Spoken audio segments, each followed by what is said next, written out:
Hi, my name is Catherine Harwell, and this is my presentation on Artifact 6, starting with Standard 3.1, which covers ST Criterion 8, create experiences for learners to make positive, socially responsible contributions and exhibit empathetic behavior online that builds relationships and community. For Artifact 6, I created a set of several mini-lessons for first graders, providing opportunities for them to practice contributing positively to online interactions and discussions.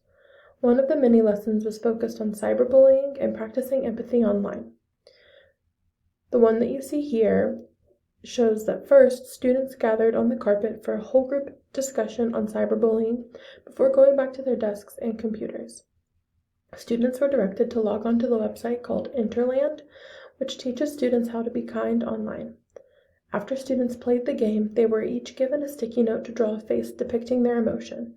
The lesson was then extended by incorporating a writing assignment and writing about what they learned about being a good digital citizen from the mini-lesson. This activity allowed students to learn how to make socially responsible contributions that build relationships and community. Here's a picture of one of my students engaging in the website. You can see on the left that there are questions based on digital kindness and how to be empathetic and socially responsible. And on the right, you can see that it's also game-based, which is engaging for students of this age. This particular student did have to sit with me because it is quite wordy and lengthy, and I had to read them to her. Standard 3.3 in ST Criterion 10 covers mentoring students in safe, ethical, and legal practice with digital tools and protection of intellectual rights and property.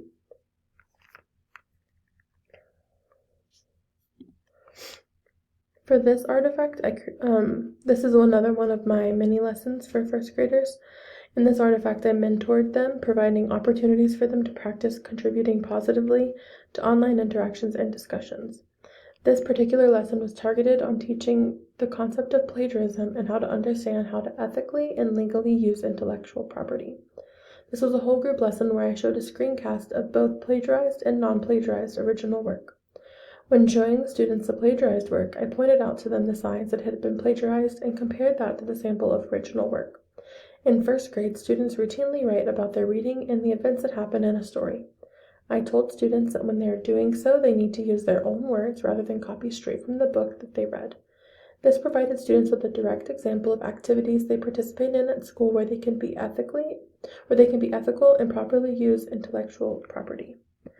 On the left, I showed this screencast of work, which is a direct copy from the board, and on the right, you can see that the student wrote their own work, and you can even see that based off of several different spelling errors and invented spelling, and it's just an original story and not one that I presented to them as an example. For Standard 3.4, ST Criterion 11, modeling and promoting management of personal data and digital identity and protect students' data privacy.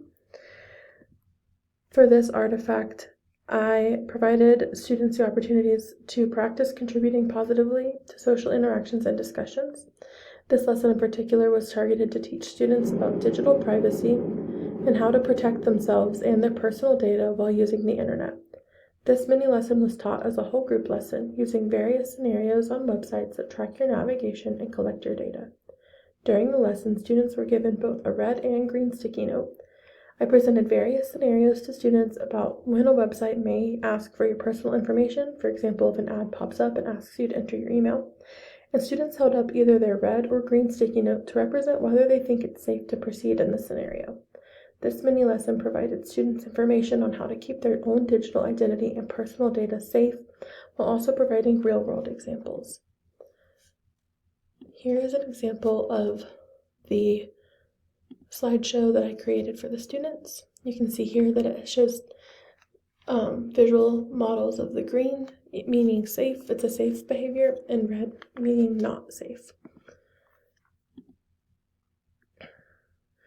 I started off by saying 1, 2, 3, 4 is a good password, and then the students held up their sticky notes, and then I revealed the answer was red, but not safe. Ask an adult before responding to a text or message from someone you do not know. Safe. Information on the internet is always correct. Not true, not safe. You should tell your parents or teacher if something you see on the internet makes you feel uncomfortable. Yes. You can give your password for your computer to your friends. No. I can give my personal information, like my address, away on the internet to strangers. They answered no.